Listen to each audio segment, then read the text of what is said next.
Men of Reddit, what have you learned from living with women that you had no idea about before?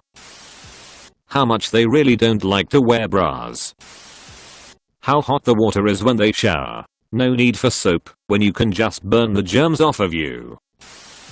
When my now husband and I first started dating, we did the whole shower together thing one evening, thinking it would be fun to have two grown-ass people in a dorm room shower. Anyway, I started the water and got in. He came in shortly after, and when he got in he started screaming. He immediately broke out in huge red welts wherever the water had touched. He then felt it was a good time to tell me he was allergic to hot water, aka crazy sensitive skin. I found out then that he takes showers with just enough hot water to knock the chill out of the cold water.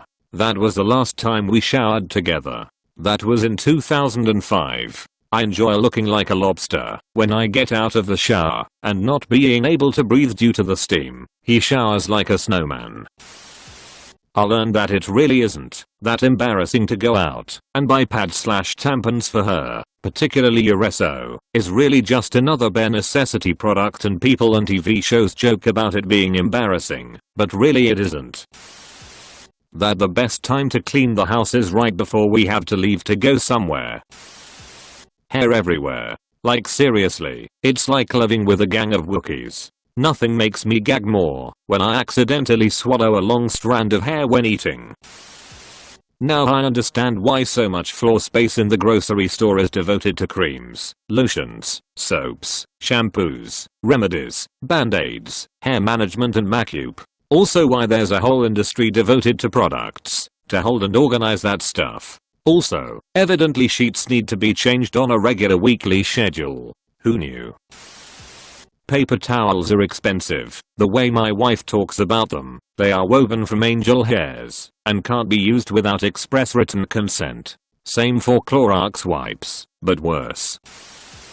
The average woman uses between 8 to 10 rolls of toilet paper daily.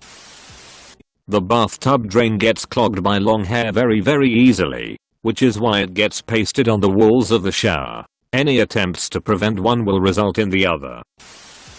I always assumed that hot girls have lives full of social activities and there are always people trying to date them.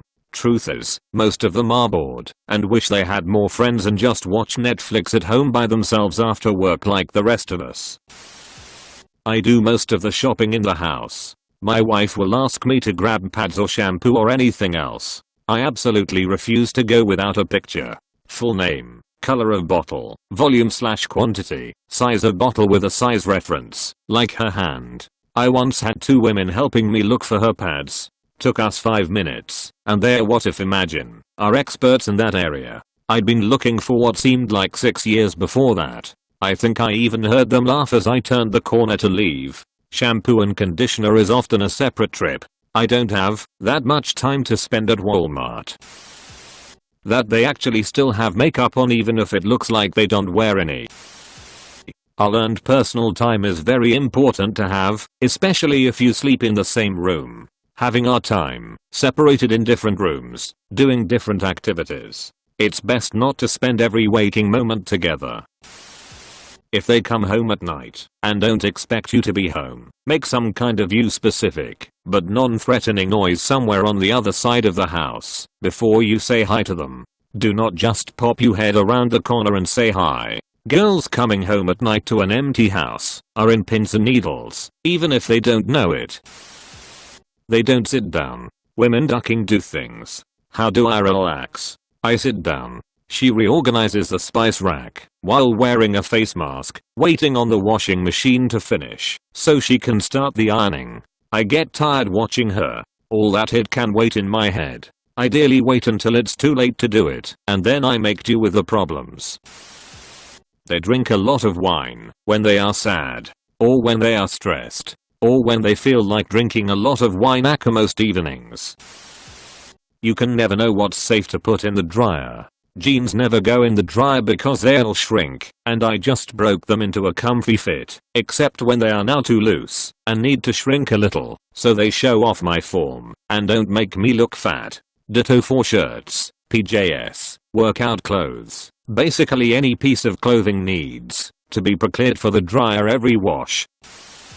Part of this is just that women's shoes aren't as utilitarian. Men basically need 2, maybe 3 pairs of shoes, work/daily shoes, dress shoes, and sandals or boots. For example, shoes I would wear on a date might not be appropriate for work. Shoes I work in aren't really comfortable enough for me to want to wear all the time.